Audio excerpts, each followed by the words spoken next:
It was July 1986. I was with my father, who was Polish, in an area that was taken over by Russia called Belia Rusio. It was an area that was contaminated quite heavily by the Chernobyl disaster, and we were in two minds as whether or not we were to go to this area. We arrived into Minsk airport and met up with a chap that my father hadn't seen since he was 16, who drove us to the town where my father was born and brought up. It was a very interesting journey, going through lots of lonely, very straight road through beautiful forests.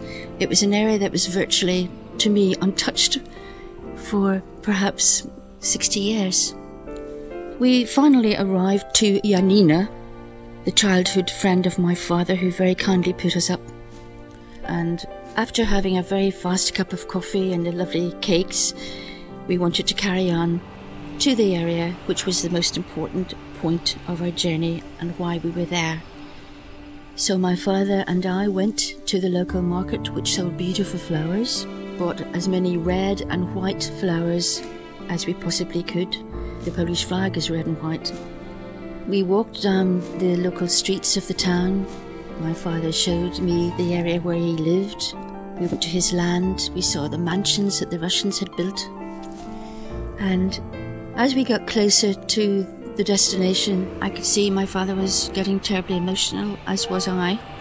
I could feel the love between my father and I greatly at that time. Eventually, we have arrived. Janina opened the gates to enable us to go in. We walked for about 100 yards, and there, below this beautiful tree, we saw the grave of my grandparents. My grandparents died very tragically when my father was a very young child. He had not been to this spot since he was 16 and a half, when the Second World War broke out. He thought he would probably never get back to this area, but here we were. I was hoping and praying that my grandparents could feel our presence as we put the flowers down on their grave. The birds were singing and the sun was shining. It was as if they were saying to us, thank you.